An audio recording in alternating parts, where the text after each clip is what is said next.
Greetings, booktubers. Welcome back to Grammaticus Books. Welcome to the Wasted Weekend edition of Grammaticus Books. The Wasted Weekend is a reading event. This year it's going to fall on February 15th and 16th, where you take the weekend and you pick a book from your collection, a trashy novel, and you read it on that weekend, and you hope that it has some redeeming qualities and that you haven't totally wasted the weekend. Now, by trashy novel, the definition of trashy novel doesn't necessarily mean a bad novel. It just means a novel that you might not necessarily want your neighbors to know that you like to read. Now, last year, for the Wasted Weekend, I read The Nemesis of Evil by the king of trashy novelists, Lynn Carter. And despite this wonderful Don Mates wraparound cover on The Nemesis of Evil, this was truly a horrible book. It was one of the worst books that I read last year. And unfortunately, it did turn into an absolutely wasted weekend with The Nemesis of Evil. This year, because it seems to be a popular thing to do, and we're going to follow suit here on Grammaticus Books, I've picked out a number of books for potential candidates for the Wasted Weekend. I'm going to show them to you guys here on the channel and let you guys vote on which book that I read. Put it down in the comments section.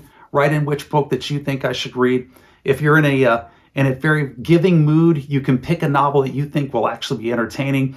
If you're feeling a rather malicious mood, a little gremlin-like, let's say, then pick a novel that you think is just going to be absolutely awful. And whichever novel gets the most votes, I will dutifully read that novel for the Wasted Weekend and then come back and give you guys a report here on it on Grammaticus Books on the channel.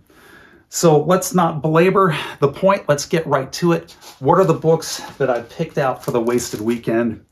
We've got a total of 7 books to select from.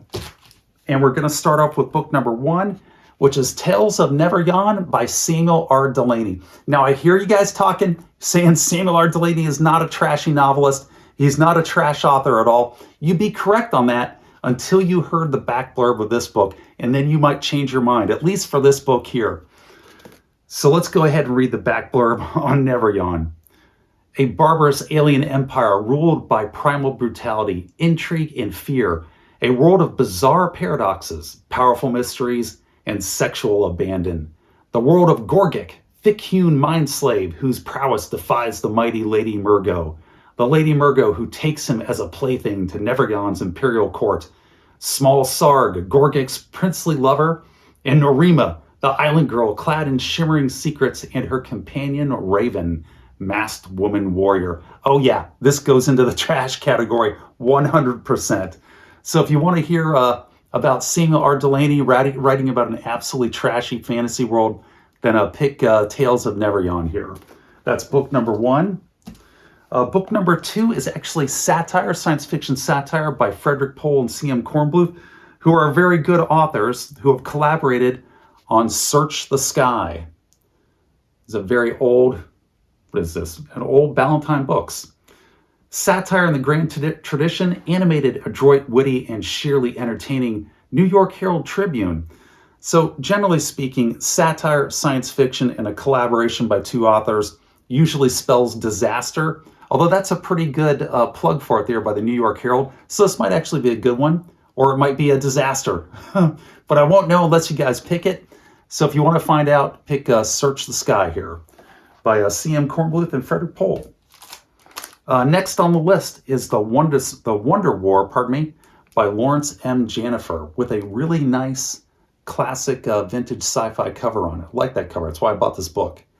The Wonder War by Lawrence M. Janifer, author of Slave Planet.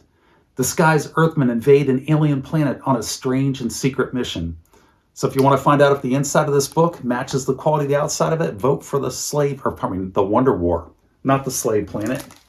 But speaking of Slave Planet by Lawrence M. Janifer, we have the Slave Planet right here. Slave Planet, a world at stake in a deadly game of galactic strategy, with actually another decent cover, although it sounds like it's going to be a horrible novel. There we go, Slave Planet, which is book number 4. We got 3 left. And no trashy novel selection list will be complete without at least one book from Sprague DeCamp. And we have The Tower Xanad. Tower of Xanad, a science fiction tale of star rovers of the future by Sprague DeCamp. with a cover's not horrible. It's kind of entertaining, although it's not really not the most skillfully executed cover. It is the year 2168, and men have become star rovers. The agreed upon code is that sciences and gadgets beyond the cultural level of the peoples inhabiting the other planets will not be introduced by Earthmen or other visitors. I'm guessing somebody introduces some gadgets that they shouldn't hear in Tower of Xanad. But if you like that one, vote for Tower of Xanad. And then book number 6 is kind of a novel one here for the channel. I haven't talked about or reviewed any of these. It is Doctor Who in the Underworld, written by Terrence Dicks. Now, I hear Terrence Dicks is actually a decent author. I don't know if I've ever read anything by his. The last Doctor Who novel I read, I was probably a teenager. It's been that long ago since I've read one. I picked up a couple of these at half-price books. This one actually looks kind of interesting, but it might be absolutely terrible. I don't know. If you've read Terrence Dicks and got an opinion on him, let me know down in the comments section. And that is Doctor Who and the Underworld, exploring the very edge of the known universe. The Dr. Leela and K9, sounds like the A-Team to me, discover a group of astronauts searching for the lost gene bank of the minion race. During the perilous voyage, the astronauts' craft plunges into the heart of a recently formed planet wherein an awesome secret is hidden. How will the minion quest end? That might actually be decent, but I'm putting it in the trashy novel collection anyway. Doctor Who and the Underworld. And that brings us to book 7, the last in our selection here for the trashy weekend, or the wasted weekend, I should say. And if you're making a list of trashy authors, there's one author that is an absolute must that has to be on that list, and it is Lynn Carter with the Tower at the Edge of Time. Yep, Tower at the Edge of Time. I've got a whole bunch of Lynn Carters. I had to double check to make sure which one I had pulled down. And this is Tower at the Edge of Time. Powers not of any known world enabled Thane of the Two Swords to cross the abyss of the ages. Thane of the Two Swords. Thane, the restless outworld warrior, was a man of blood and steel, a man of strange powers, strangely acquired. His body was godlike, bronzed, lithe, and powerful. His pale eyes warned that he could explode into limitless fury at any moment. So if you want to hear about the limitless fury of Thane and the Two Swords, vote for Tower at the Edge of Time and Lynn Carter. I'm guessing that this is going to be pretty horrible. So those are the 7 books. Vote for the one that you like. Put it down in the comments section below. I'll give it about a week, and then I'll tally up the votes, and whichever one wins, that's the novel that I will read for the wasted weekend, and then come back and give you guys a report on it here on the channel. And with that, I'm going to wrap this one up and say take care, be safe, and I will catch you guys next time.